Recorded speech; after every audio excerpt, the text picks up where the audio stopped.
হালিমাতুস সাদিয়া রাদিয়াল্লাহু তাআলা আনহা, আমার নবীর মা তামাম পৃথিবীর মানুষ তাকে চিনল, কপাল খুলে গেল, ওদের কপাল পড়ে গেল। এজন্য আমার নবীর সাথে যারা চলে যায় ওদের কপাল খুলে যায়, নবীর থেকে যারা দূরে সরে যায় ওদের কপাল পড়ে যায়, পড়ে যায়। এ যুবক, যদি কপাল খুলতে চাও ইহুদিদের রং ছাড়ো, মদিনাওয়ালার রং ধরো।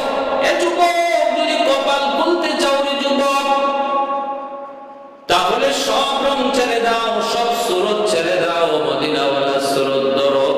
চেহারার মধ্যে মদিনাওয়ালার রং, মাথার মধ্যে মদিনাওয়ালার রং, পোশাকের মধ্যে মদিনাওয়ালার রং। এই রং ধরো। তুমি স্কুলে পড়ো, কোনো বাধা নাই, কলেজে পড়ো বাধা নাই, ভার্সিটিতে পড়ো বাধা নাই। মনে রাখবা, যেখানেই থাকো যদি নবীর রঙে রঙিন হও, আল্লাহ কপাল খুলে দিবে হালিমা সাদিয়ার মতো, আবু বকর সিদ্দিকের মতো, ওমর ফারুকের মতো, উসমান গনির মতো, আলীর মতো। আর নবীকে ছেড়ে দেওয়ার কারণে নবীর আপন চাচা বলা বইও কপাল পড়ে গেল, কপাল পড়ে গেল। এজন্য বলতেছি ভাইরা, খেয়াল করে মনোযোগ। হালিমা সাদিয়া আল্লাহর নবীকে তুলে নিয়ে তিনি ঘর থেকে বের হলেন, উট বসা আছে। হালিমা সাদিয়ার স্বামী ডাক দিয়ে বলতেছে, হালিমা গো, কিছু পাইছো নি? হালিমা সাদিয়া বলেন, স্বামী গো, চেহারা কেন তুমি এক নজর দেখো গো, চেহারা এখনে আমরা কিছু না, সব পায়া গেছি, সব পায়া গেছি, একবার চেহারাটা দেখো। হালিমা সাদিয়া আমার নবীকে কুলি নিয়ে উটের পিছনে বসলেন, আর স্বামী সামনে বসলেন। এইবার হালিমার স্বামী উটকে পিটায় বলতেছে, উঠে চল, বাড়ি যাব, কাজ আমাদের শেষ। কিন্তু উট তো উঠে না, নড়ে না, চড়ে না, উট তো উঠে না, নড়ে না, চড়ে না। হালিমা সাদিয়ার স্বামী উটকে পিটায়, উট তো নড়ে না, চড়ে না। এইবার বাইরা বন্ধুরা যতই মারে, উট তো নড়ে না। আল্লাহর কাছে উঠে আওয়াজ দেয়া, মালিক একটু সুযোগ দিবানি আমাকে, জবান, আল্লাহ আমাকে একটু জবান দিবানি, আমি আমার মালিককে বুঝাইতে চাই কেন আমি উঠি না, কেন আমি নড়ি না, চড়ি না। আল্লাহ পাকের হুকুমে উটের জবান আল্লাহ খুলে দিলেন। উট জবান কইলা কয়, মালিক আমার, তুমি আমার যতই পিঠাও, যতই তুমি মারো, যতই তুমি আমার মারো, যতই তুমি আমার পিঠাও, মালিক আমি নড়বো না, চড়বো না, যাবো না, কারণ আমার পিঠে তুমি, আমার পিঠে তোমার বিবি কাকি খুলে নিয়ে বসছে, তুমি তারে না চিনলেও আমি উট তারে চিনে ফেলেছি। কুল কায়নাত যার উসিলায় আল্লাহ তৈরি করেছে, সৃষ্টি করেছে, যার খাতিরে আল্লাহ তোমারে বানাইছে, আমারে বানাইছে মালিক। ওই রহমতের নবী তিনি যদি পিছনে বসেন আর তুমি সামনে বসো, বেয়াদবি হয়, বেয়াদবি হয়। মালিক এত বড় বেয়াদবি তুমি কইরো না, তুমি পিছনে চলে যাও, আমার রহমতের নবীর সামনে বসায়া দাও, আমাকে মারা লাগবে না, আঘাত করা লাগবে না, আমি দ্রুত বেগে দৌড়াইতে থাকবো। হালিমা সাদিয়াকে স্বামী ডাক দেয়া কয়, হালিমা গো, কেমন সন্তান লইয়া আইছো গো? ও হালিমা, সামন দিকে বসো, আমি তোমার পিছনে বসি। এই বইলা আল্লাহর নবীকে হালিমা সাদিয়া কুলে লইয়া সামনে বসলেন, আর স্বামী পিছনে বসলেন। এইবার উঠে আবার ডাক দিয়ে কয়, স্বামী, ও মালিক আমার, জীবনে বহুবার সারা জীবন আপনি আমার উটের লাগাম ধরেছেন, কিন্তু আজ যেহেতু আমি উটের পিঠে রহমতের নবী এসে বসেছে, আমার মনের তামান্না আরজু হলো আমি উটের লাগামটা রহমাতুল লিল আলামিনের হাতে একটু ধরা দাও। আল্লাহ নবীর হাতে উটের লাগামটা ধরা দেওয়া হলো। এইবার উটের শরীরের মধ্যে বরকত চলে আসলো, শক্তির মধ্যে বরকত চলে আসলো। আমার নবীর হাত যেখানে লাগলে সেখানে বরকতে ভরপুর হয়ে যায়। মায়ার নবী উম্মে মাবাদের ঘরে গেছিলেন, হিজরতের রাতে উম্মে মাবাদের ঘরে গেছিলেন। তিনি বলছিলেন, কোন ছাগল আসেনি দাও, আমি একটু দুধ পান করবো। কয় মরা ধরে একটা ছাগল আছে, উলানে দুধ বলতে নেই। আল্লাহর নবী ওই বলতেছেন ওই জীর্ণ শীর্ণ ছাগলটাকে আনো। উম্মে মাবা দেরি করে নবী ওই জীর্ণ শীর্ণ ছাগলের উলানে হাত দিলেন। আমার নবীর বরকতি হাত লাগা মাত্রই উলানটা দুধে ভরপুর হয়ে গেল। উম্মে মাবাদের ঘরের যতগুলি পাত্র ছিল সমস্ত পাত্র দুধ দ্বারা ভরপুর করা হলো, এরপরও দুধের কমতি হয় না। ভাইয়েরা বন্ধুরা, আমার নবীর হাত লাগছে উটের লাগামে, উটের শরীরে বরকত চলে আসলো, দ্রুত বেগে চলতে লাগলো। বান্ধবীরা দেখতেছে উট তাদেরকে পিছনে ফেলে সামনের দিকে চলে যাইতেছে। বান্ধবীরা কয় রে হালিমা, ও হালিমা ঘটনা কি? এটাকে সেই উট যে উট নিয়ে তুমি মক্কা আসছো, এটা কি সেই উট? হালিমা সাদিয়া বলতেছে এটা তো সেই উট। তাহলে এত শক্তি আসলো কেমন করে? যাবার সময় তুমি আমাদের সঙ্গ দিতে পারো নাই, আর এখন তো দেখি আমাদেরকে ফালায় চলে যাইতেছো, ঘটনা কি? হালিমা সাদিয়া বলতেছে বান্ধবীরা রে শোনো, মক্কা যাওয়ার পথে উটের লাগাম ছিল আমার স্বামীর হাতে, আর এখন বাড়ি যাওয়ার পথে উটের লাগাম হলো রাহমাতুল লিল আলামিনের হাতে। والليل من زلف محمد كترنم والشمس برخسار أحمد كترنم والفجر من صبح رسالتك بشارات والعصر من دور نبوتك بشارات ہر پھول میں روی مدینہ کا تبسم شاخوں کی لچک میں بے قدا کا تکلم یاسین سے مولا نے کبھی ان کو پکارا حمیم کبھی اور کبھی توسین اشارہ یہ رمزوں کی کچھ عاشق معشوق مابین سمجھا ہے جنہیں خلقوں میں ایک سرور کونین سمجھا ہے جنہیں خلقوں میں ایک سرور کونین اللہ اکبر اے যুবক ভাই একটু খেয়াল করে মনোযোগ আল্লাহ নবী রহমতের নবী হালিমা সাদিয়া করেছিলেন ওইখানে নবীজির একবার সিনা চাক হলো এরপরে নবীকে আবার ফিরে দিলেন নবীজি মায়ের কাছে আসলেন মক্কা আসলেন মা আমিনার কাছে আসলেন আল্লাহ নবীর বয়স তখন অল্প বছর নবীজি মাত্র হাঁটাহাঁটি শিখছেন আল্লাহ নবী হাঁটাহাঁটি শিখছেন ওই অবস্থায় ভাইয়েরা বন্ধুরা আল্লাহ নবী রহমতের নবীকে নিয়ে একদিন মা কাঁদতেছি চোখের পানি ধরে কাঁদতে আর কয় আল্লাহ পাক ইলহাম করেছে আমিনা কেন তুমি কাঁদো কারণ কি আল্লাহ নবীর মা কাঁদলেন আজ যদি আমার সন্তানের বাবা দুনিয়ায় থাকতেন আমার সন্তানকে নিয়ে তিনি খেলাধুলা করতেন আঙ্গুলে ধরে ধরে হাঁটাইতেন আমার সন্তানের খেলার সাথে হইতেন আমার স্বামী যদি দুনিয়ায় থাকতেন কত বাবা সন্তানকে কুলে নিয়ে আদর করে সন্তানের সাথে খেলাধুলা করে আফসোস করেন যদি আমার স্বামী দুনিয়ায় থাকতেন আমার সন্তানকে নিয়ে কত জায়গায় ঘুরতে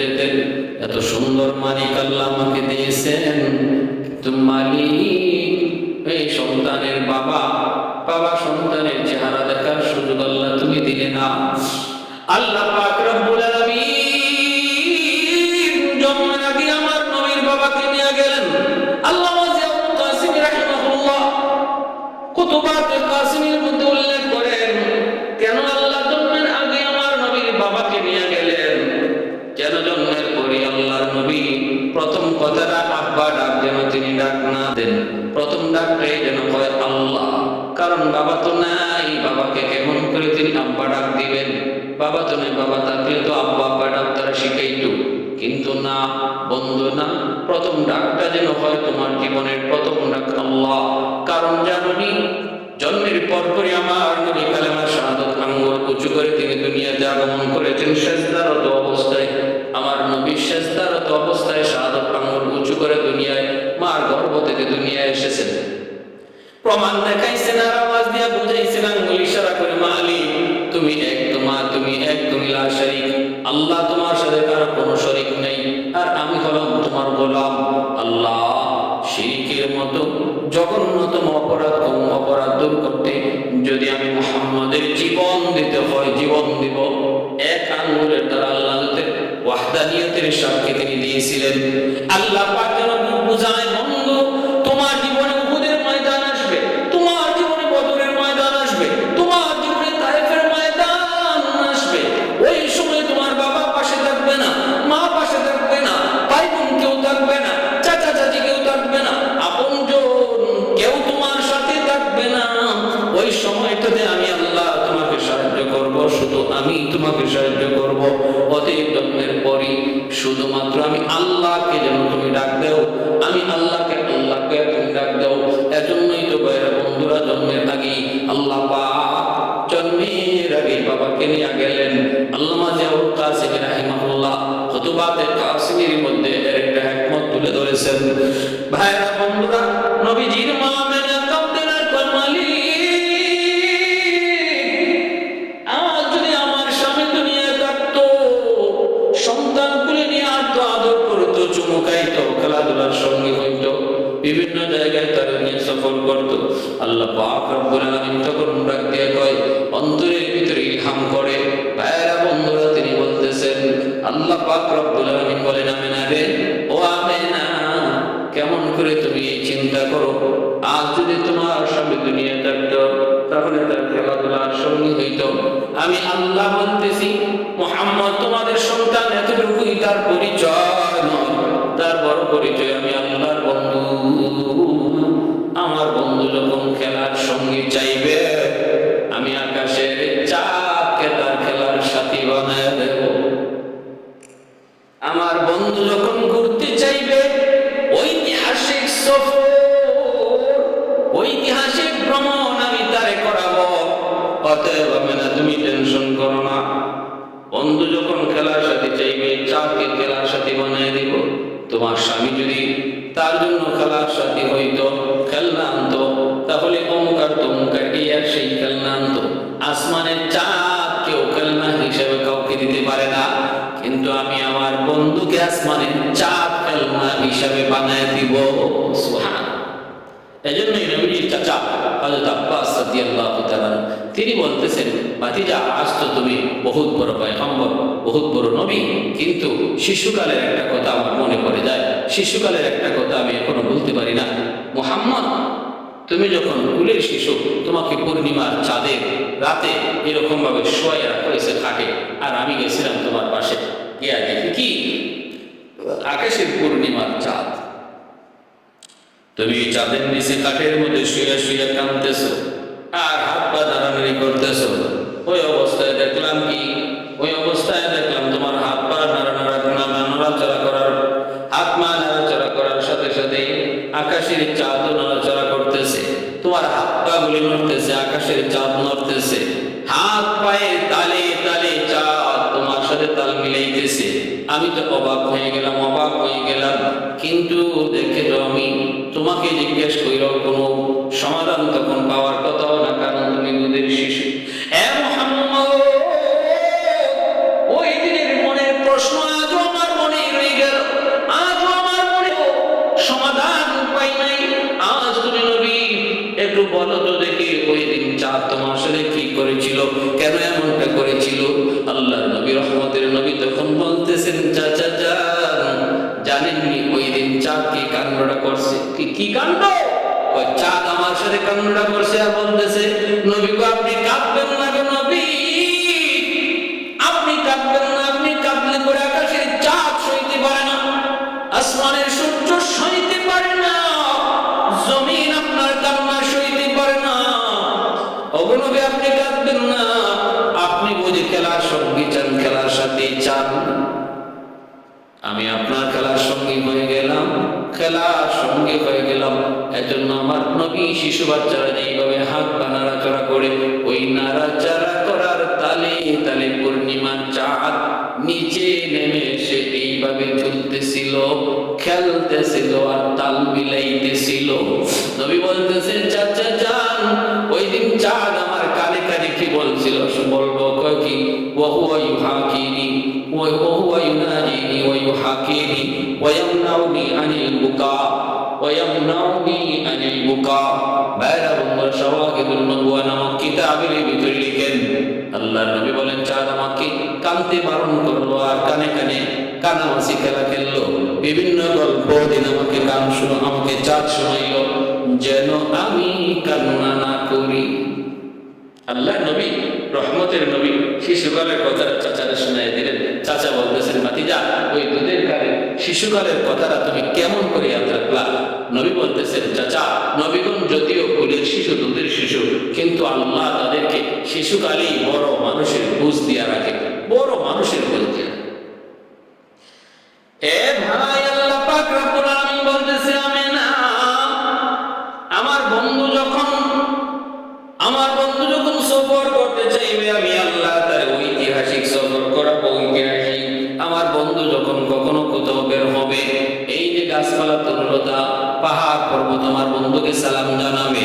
ভাইরা, নবীর চাচা আবু তালিব বলতেছে ভাতিজা মুহাম্মদ, যেদিন তোমাকে আমি প্রথম কুলে নিয়ে বাইতুল্লাহর সামনে রাখলাম, ওই দিন আমি দেখতে পেলাম বাইতুল্লাহর চতুর্পাশে পাহাড়ের পাথর থেকে তোমার উপরে সালাম আসছে, আসসালামু আলাইকুম ইয়া রাসূলুল্লাহ। আমি আবু তালিব নিজের কানে শুনেছি, যেদিন তুমি দুধের শিশু বাইতুল্লাহর ছায়া তোমারে রাখলাম, চতুর্দিক থেকে তোমারে সালাম দিতে শুনলাম। নবী বলেন, আল্লাহ বলেন, ও আমার বন্ধুর মা আমিনা, আমিনা তুমি কও কি আমার বন্ধুর বুঝি খেলার সাথী নাই? আমার বন্ধু বুঝি ঘুরতে যাবে, তারে ঘোরাইবার কোনো লোক নাই? বন্ধু যখন ঘুরতে যাবে, আমি আল্লাহ ঐতিহাসিক সফর, মেরাজের সফর করাবো, যে ভ্রমণ পৃথিবীর কোনো নবীদের পক্ষে সম্ভব হয় নাই, পৃথিবীর কোনো মানব দানব কারো পক্ষে সম্ভব হয় নাই। সেই ঐতিহাসিক সফর আমার বন্ধুরে আমি করাবো। সেই মেরাজের রজনী আমার নবী, রহমতের নবী, উম্মে হানির ঘর থেকে জিবরাইল আমিন আমার নবীকে নিয়ে রওনা হলেন। বাইতুল মুকাদ্দাসের সমস্ত নবীদেরকে আল্লাহ পাক জমা করে রাখলেন, সমস্ত নবীগণ জমা করলেন।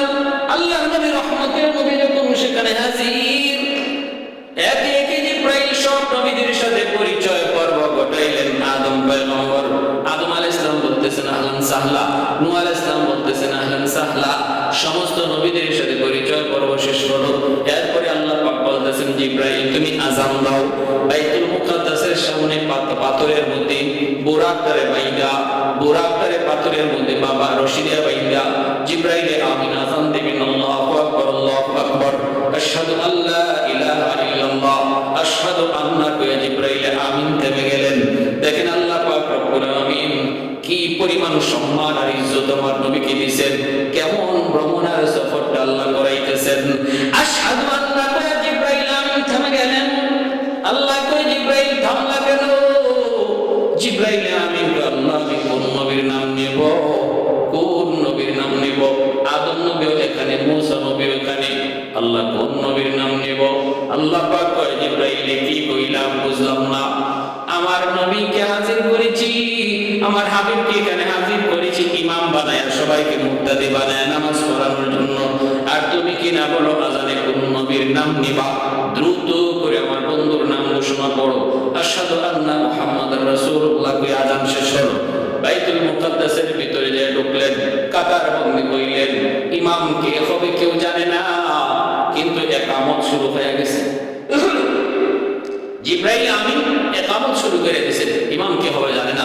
নবী বলেন আমি ভাবতেছিলাম যে এত বড় জামাতের ইমাম হয়তো জিবরাইল আজকে নিজেই হবেন, কিন্তু ইকামত শেষ করে জিবরাইল আমার হাত ধরে মুচকি হেসে টান দিয়ে বলে নবী গো, আজকের এত বড় আজিম শান জামাতের ইমামতি আল্লাহ পাক শুধু আপনাকে দান করেছেন। আল্লাহ নবী ইমামতি করলেন, নামাজ শেষ হলো। এরপরে সমস্ত নবীগণ নবীর পিছনে নামাজ আদায় করেছেন। আল্লাহ পাক রব্বুল আলামিন জিবরাইল আমিন জানাইছেন নবী গো, শুধু নবী না, আকাশের সম্মানিত ফেরেশতারা আপনার পিছনে নামাজ আদায় করেছেন।